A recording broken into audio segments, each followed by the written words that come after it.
नमस्कार, हार्दिक अभिनंदन आप सभी के अपने 5 मिनट शो में 5 मिनट शो में हम लोग महत्वपूर्ण करंट अफेयर्स की श्रृंखला को चला रहे हैं।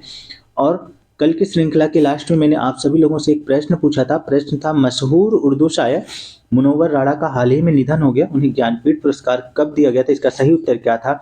विकल्प नंबर 3, 2014 में इन्हें ज्ञानपीठ पुरस्कार दिया गया था। 2014 में ही इन्हें एक और पुरस्कार मिला था, साहित्य अकादमी पुरस्कार दिया गया था। लेकिन 2015 में जब सरकार के विरोध में पुरस्कार वापसी का जब दौर शुरू हुआ, तो फिर मुनव्वर राणा ने भी अपनी साहित्य अकादमी पुरस्कार को वापस कर दिया था। तो सौवें का सही उत्तर क्या था? विकल्प नंबर 3, 2014। आज के शो का जो पहला जो प्रश्न है वो देख लेते हैं। कह रहा, हाल ही में अभ्यास अयुत्थाया किन दो देशों की नौसेना के बीच संपन्न हुआ? भारत थाईलैंड, भारत अमेरिका, भारत रूस, भारत जापान। ये किसके बीच संपन्न हुआ है? भारत और थाईलैंड के बीच संपन्न हुआ है। इस तरह का ये पहला जो संस्करण है, अभी भारत और थाईलैंड के बीच जो ये अभ्यास हुआ है, अभ्यास अयुत्थाया, ये कौन सा संस्करण है? पहला संस्करण। ये किससे संबंधित है? भारत का जो प्राचीन शहर जो है अयोध्या और थाईलैंड का जो प्राचीन शहर है अयुत्थाया, इन दोनों की संस्कृतियों पर आधारित है यह अभ्यास। और अयुत्थाया का अर्थ क्या होता है? अजेय या अपराजय। दूसरा प्रश्न और भी महत्वपूर्ण है। कह रहा है, ब्रू या रियांग जनजाति, ब्रू को ही रियांग जनजाति भी कहा जाता है, ब्रू जनजाति को ही, इनका मूल निवास स्थान कहाँ पर है? नेपाल, भारत, म्यांमार या थाईलैंड। तो इनका मूल निवास स्थान कहाँ पे है? म्यांमार में है। ये चर्चा में क्यों? क्योंकि लंबे अरसे बाद त्रिपुरा सरकार इनको अपने यहाँ ये पुनर्वास की व्यवस्था कर रही है, इसलिए ये चर्चा में है।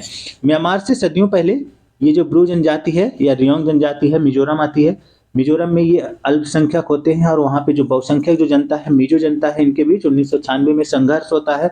और जब संघर्ष होता है तो यहाँ से आधी से ज़्यादा जो जनजाति है, जो जनसंख्या, आधी से ज़्यादा जो जनसंख्या है ब्रू जनजाति की या रियांग जनजाति की, वो कहाँ चली जाती है? मिजोरम को छोड़ करके त्रिपुरा चली जाती है। तब से वहाँ पे ये भटक रहे थे, लेकिन अब त्रिपुरा की सरकार ने वहाँ पे क्या किया? इनके पुनर्वास की व्यवस्था कर रही है, इसलिए ये ब्रू जनजाति जो है काफ़ी चर्चे में हैं, ये काफी महत्वपूर्ण हो जाते हैं आपके लिए। तो इसका प्रश्न, दूसरे प्रश्न का सही उत्तर क्या है? म्यांमार।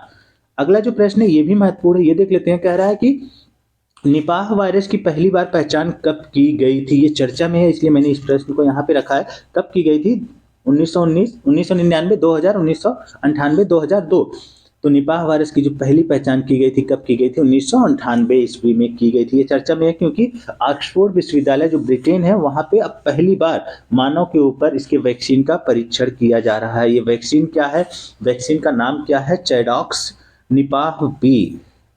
जो वैक्सीन का परीक्षण किया जा रहा है उस वैक्सीन का नाम क्या है? चैडॉक्स 1 निपाह बी उसका नाम है, जो अभी ऑक्सफोर्ड विश्वविद्यालय में जो ब्रिटेन में वहां पे पहली बार मानव के ऊपर परीक्षण शुरू किया गया है। तो इसका सही उत्तर क्या है? 1998। अगला जो प्रश्न है वो देख लेते हैं। अगला प्रश्न कह रहा है, भारत अमेरिका व्यापार नीति फोरम TFP की 14वीं मंत्रिमंडल स्तरीय बैठक कहाँ संपन्न हुई? मुंबई, भोपाल, नई दिल्ली, गोवा। तो ये कहाँ संपन्न हुई है? नई दिल्ली में संपन्न हुई है।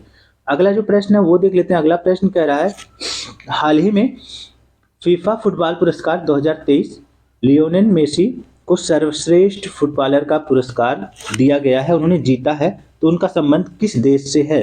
ब्राजील, अर्जेंटीना, स्पेन, इनमें से कोई नहीं। तो लियोनेल मेसी का संबंध किस देश से है? अर्जेंटीना से है। लगातार इन्हें यह पुरस्कार दूसरी बार लगातार मिला है, अब तक इन्हें तीसरी बार यह पुरस्कार मिल चुका है। महिला में किसे मिला है?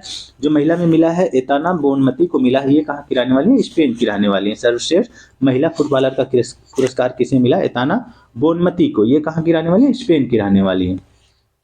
अगला जो प्रश्न है वो देख लेते हैं। अगला प्रश्न कह रहा है, भारत सरकार ने सड़क दुर्घटना में मृत्यु दर को 50% से कम करने का लक्ष्य रखा है। कब तक रखा है? आप सभी को पता है कि भारत की जो एक बहुत बड़ी जो समस्या है वो सड़क दुर्घटना है। हमेशा सबसे अधिक जो सड़क दुर्घटना में मृत्यु होती है वो भारत में होती है। भारत में भी उत्तर प्रदेश में सबसे ज्यादा होती है।